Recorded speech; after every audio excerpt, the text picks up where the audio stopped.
ৰাধে ৰাধে।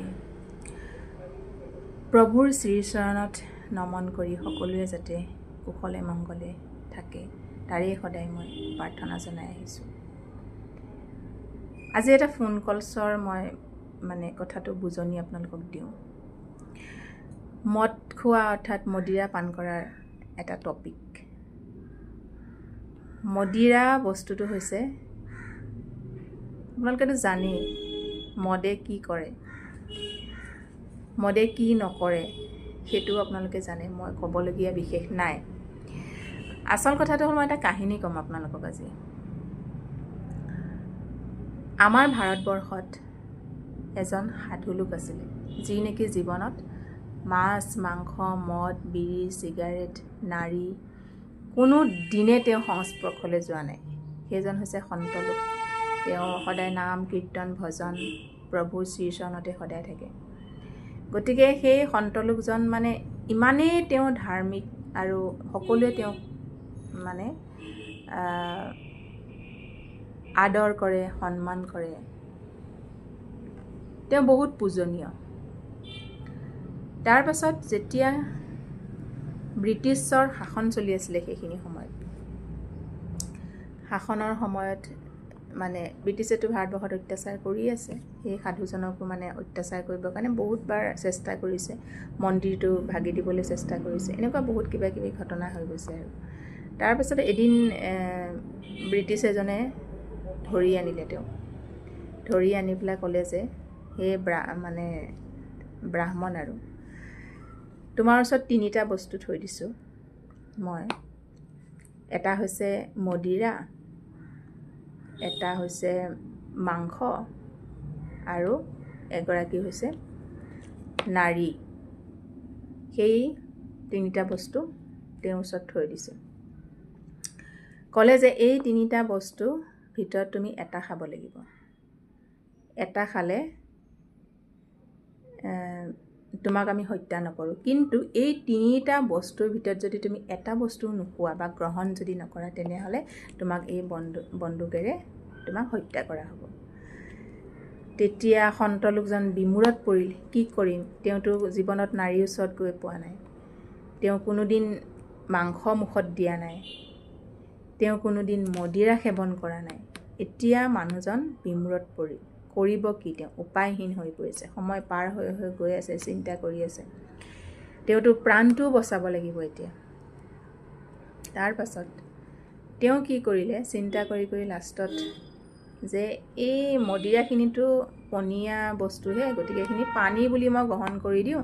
এইখিনি খাই দিয়াৰ পিছত খালে আৰু জীৱনটো মই বাচি যাম, আৰু তেনেকৈ বুলি তেওঁ ভাবিলে। তাৰপিছত প্ৰথমতে তেওঁ মদিৰাখিনিকে সেৱন কৰিলে। সেৱন কৰাৰ ফলত তেওঁতো লাহে লাহে নিচা লাগিব ধৰিলে। নিচা লগাৰ ফলততো আপোনালোকে জানেই, মাংসখিনিও খাবলৈ ধৰিলে। টেষ্ট পালে একবাৰ খাই পেলাই। তেওঁ যেতিয়া মুখত জুতি লাগিলে, মাংসখিনি গোটেইখিনি খাই দিলে। খাই দিয়াৰ পিছত তেওঁ আৰু বেছি নিচা লাগিল। নিচা লগাৰ পিছত সেই যে যিগৰাকী নাৰী আছিলে, যে সেই নাৰীগৰাকীকো তেওঁ অত্যাচাৰ কৰিবলৈ ধৰিলে। ইফালৰ পৰা সিফালে দৌৰাই ফুৰিছে, সিফালৰ পৰা সিফালে দৌৰাই ফুৰিছে। এইটো কিহৰ ফলত হ'ল জানেনে? সেই যে সি মদখিনি খাইছিলে, যে মদখিনি খোৱাৰ কাৰণে চাওক 3টাই বেয়া কাম কৰি পেলালে তেওঁ।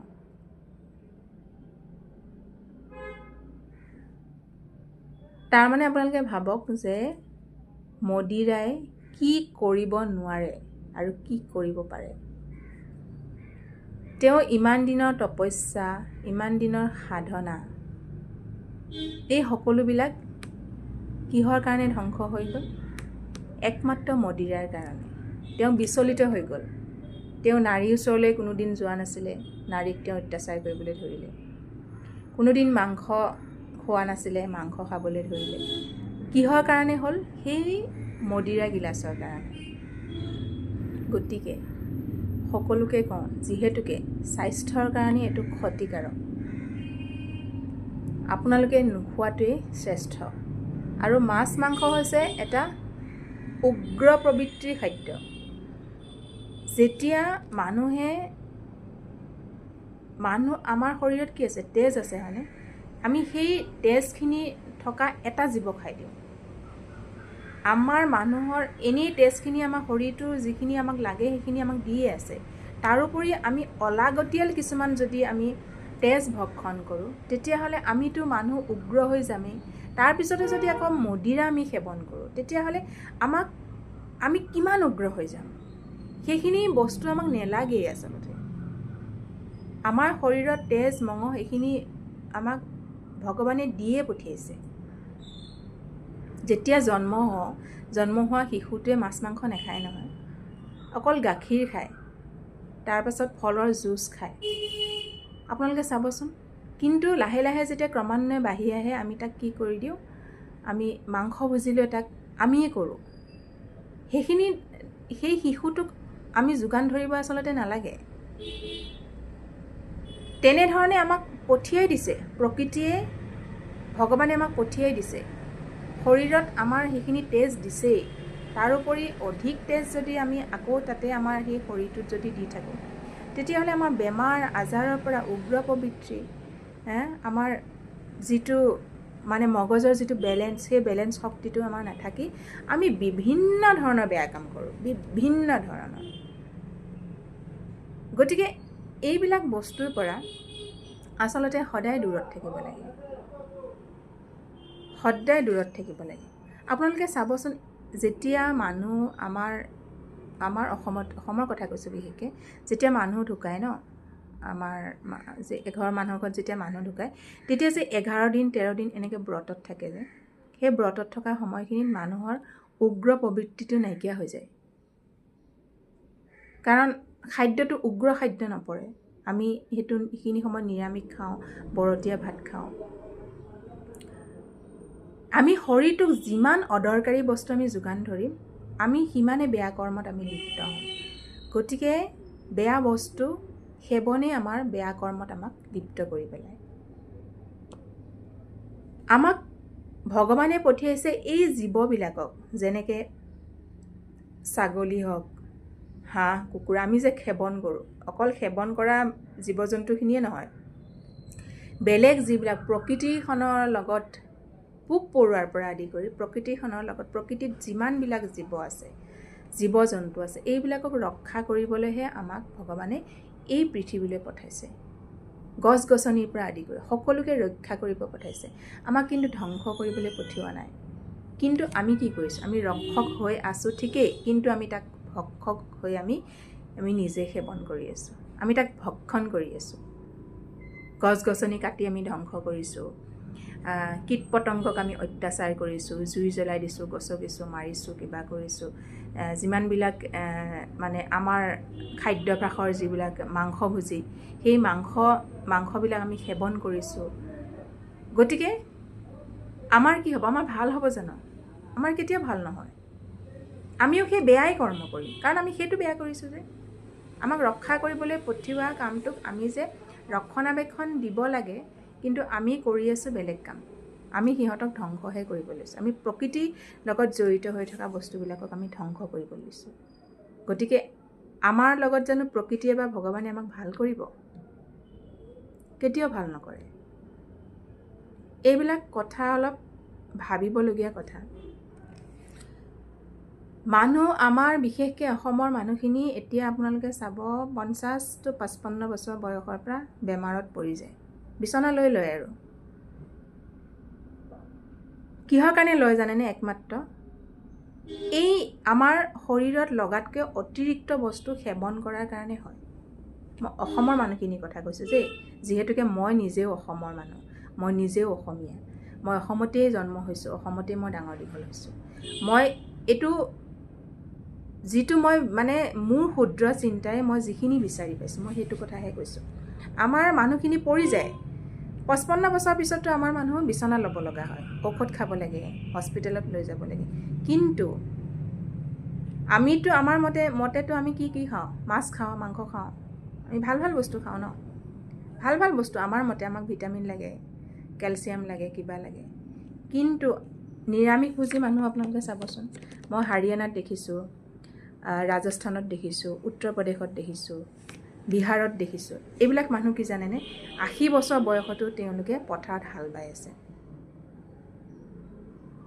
মেক্সিমাম তেওঁলোকে নিৰামিষভোজী। তেওঁলোকে মাছ মাংস নাখায়, মাছ মাংস কণী এইবিলাক একোৱেই নাখায় তেওঁলোকে। কিছুমানে হয়তো খাব পাৰে, মই সেইটো কোৱা নাই, খোৱাখিনিৰ কথা কোৱা নাই, নোখোৱাখিনিৰ কথা কৈছোঁ। আমাৰ ইয়াতো আছে, অসমতো নোখোৱা মানুহ আছে। কিন্তু সেই মানুহখিনি 80 বছৰতো তেওঁলোকে কেনেকৈ পাৰিছে পথাৰত কাম কৰিবলৈ? তেওঁলোকক কি ভিটামিন নালাগে নেকি? তেওঁলোকক কি প্ৰটিন নালাগে নেকি? প্ৰটিন ভিটামিন আমি প্ৰকৃতিৰ পৰা আমি লৈয়ে আহিছোঁ। কথাটো অলপ মন কৰিবলগীয়া। আমি লৈ আহিছোঁৱে জন্মৰ সময়তে, কিন্তু আমি শৰীৰটোক দি আছোঁ বেয়া বস্তু। সেইকাৰণেহে আমি এই 55 বছৰ বয়সতে আমি বিচনাত যাব লগা হৈছে। কিন্তু সেই মানুহখিনিয়ে সেই তত্ত্বটো বুজি পায়। কিন্তু জীৱৰ প্ৰতি তেওঁলোকৰ যিটো মানে মায়া, যিটো মোহ, সেই মানুহখিনিয়ে তত্ত্বটো বুজি পায় বুলি মই ভাবোঁ। সেইকাৰণে তেওঁলোকে 80 বছৰ বয়সতো পথাৰত তেওঁলোকে কাম কৰিব পাৰিছে। শৰীৰত অলাগতিয়াল বস্তু যদি আমি সদায় পেলাই থাকোঁ, আমি হস্পিটেলত যাবই লাগিব, আমি বিচনাত পৰিবই লাগিব। আমি কিমান পাপ কৰি আছোঁ, এই পাপৰ ফল আমি ভুগিবই লাগিব। গতিকে মই সকলোকে কওঁ, কাৰণ কোনো জন্মতে একো জানি নাহে, কোনো জন্মতে একো শিকি নাহে। যেনেকৈ আমাৰ যে বিশ্ববিখ্যাত যিখন গ্ৰন্থ ৰামায়ণ গ্ৰন্থ বাল্মীকিয়ে ৰচনা কৰিছিল, বাল্মীকিও সেই জন্মৰ সময়ত বাল্মীকি হৈ অহা নাছিলে। তেওঁ এজন দৈত্য হৈ হোৱাৰ পিছতহে তেওঁ বাল্মীকি হৈছিলে। ৰত্নাকৰ দস্যু বুলি কয়। দস্যুজনেও বেয়া কৰ্ম কৰাৰ পিছতহে ভাল কৰ্ম কৰিছে। যেতিয়া শ্ৰেষ্ঠজনে তেওঁক মানে চকুৰ যিটো পৰ্দা সেইটো খুলি দিছিলে। নাৰদ মুনিয়ে তেওঁৰ যিটো দানৱ ৰূপৰ যিটো ৰূপ, সেই দানৱ ৰূপটো যেতিয়া খুলি ৰামৰ যেতিয়া চৰণত যাবলৈ ক'লে, তেতিয়াহে তেওঁ ৰামৰ চৰণত যোৱাৰ পিছতহে তেওঁ বাল্মীকি হৈ মহাকাব্য, আমাৰ বিশ্ব প্ৰসিদ্ধ মহাকাব্য ৰামায়ণখন আমাৰ লিখি উলিয়াইছিলে। অৰ্থাৎ বাল্মীকিক ৰামায়ণৰ প্ৰণেতা বুলি কোৱা হয়। গতিকে কোনো জন্মতে বাল্মীকি হৈ নাহে। আমি শিকিব লাগিব। শ্ৰেষ্ঠজনৰ পৰা আমি যদি শিকোঁ, তেতিয়াহ'লে এই তত্ত্বগধুৰ কথাৰে আমাৰ জীৱনটো মধুৰ কৰি তুলিব, নিৰোগী কৰিব। গতিকে চিন্তা কৰি আপোনালোকে নিজে চাব, কাৰণ সকলোৱে বুজি পায়, সকলোৱে সকলো ধৰণৰ কথা বুজি পায়। বুজি পালে আমি নকৰাৰ ফলতে আমাৰ আয়ুসবিলাক আমাৰ কমি কমি আহি আছে। চিন্তা কৰিবলগীয়া কথা। কিন্তু আমাৰ মানুহ 60 বছৰত মানে এইটো আৰু বিচনাত গ'ল মানে আৰু 60 বছৰলৈ জীয়াই থাকে নে নাথাকে, সেইটো বহুত মানে কম। 80 বছৰটো বহুত বছৰ আৰু 80 বছৰ। কিন্তু বাহিৰৰ ৰাজ্যত মানুহবিলাক কেনেকৈ, আমি চাব লাগে আচলতে। বেলেগে কেনেকৈ আছে সেইটো আমি চাব লাগে। লোৱা নোলোৱাটো যিটো ভাল সেইটো ল'ব লাগে, বেয়াটো মই ল'বলৈ কোৱা নাই। তেওঁলোকৰ বেয়াখিনি মই কেতিয়াও ল'বলৈ নকওঁ। কিন্তু যিখিনি ভাল, আমি বাহিৰৰ বিদেশৰো যদি আমি কিবা যদি ভাল দেখোঁ, আমি সেইটো ল'ব লাগে। কিন্তু আমি লওঁ কোনটো জানেনে? আমি লওঁ সদায় বেয়াখিনিহে লওঁ। সেইদিনাখনো আগতে এটা ভিডিঅ' বনাইছোঁ। আগতে বাৰ্থডে বুলি কোনো নাছিলেই। আমি সেই পশ্চিমীয়া সংস্কৃতি আমি বাৰ্থডেটো ল'লোঁ। কিন্তু আমি জন্মদিন যে এটা যে জন্মদিন, কৃষ্ণ জন্মাষ্টমীৰ নিচিনা যে আমি নিজৰ জন্মদিনটো যে ভগৱানৰ শ্ৰীচৰণত ৰাখি যে আমি নিজৰ দিনাৰখন যে আমি ভগৱানৰ স্তুতি কৰিব লাগে, আৰাধনা কৰিব লাগে, সেই কথাটো আমি পাহৰি গৈছোঁ। আমি বাৰ্থডেত কেক কাটিব লাগে, সেই কথাটো আমি ভালকৈ আমি জানিলোঁ। গতিকে মই বাৰে বাৰে কওঁ, বেলেগৰ সদায় ভাল বস্তুটো ল'ব, বেয়া বস্তুটো মই ল'বলৈ কেতিয়াও নকওঁ। ভালখিনি আমি আয়ত্ব কৰিব লাগে। যদি আমি ভালখিনি আয়ত্ব কৰোঁ, ভালখিনি যদি আমি দিশেৰে গতি কৰোঁ নহয়, আমাৰ জীৱনটো ধুনীয়া হৈ পৰিব। সকলোৰে ধুনীয়াকৈ থাকিব পাৰিব, মন সন্তুলিত হৈ থাকিব। শৰীৰত বেয়া বস্তু পেলালে বেয়া প্ৰভাৱ আমাৰ পৰিবই। গতিকে সেইবিলাক বস্তুৰ পৰা অলপ আঁতৰত থাকক, জীৱনটো সুন্দৰকৈ উদযাপন কৰক, ভগৱানৰ শ্ৰীচৰণত থাকক, আধ্যাত্মিক চিন্তা কৰক, সৎ লোক, সৎ সংগ, সৎ চিন্তা, সৎ বিচাৰ, সৎ বিবেচনা কৰিবলৈ শিকক। এইটো আমি ক'ৰ পৰা পাম জানেনে? তেওঁৰ লগত যেতিয়া আমি আধ্যাত্মিকতাৰ সৈতে আমি জড়িত হ'ম, তেতিয়া তেওঁ এই বেয়া বস্তুবিলাকৰ পৰা সদায় আপোনাক আঁতৰত ৰাখিব। জয় শ্ৰীৰাম, জয় হনুমান।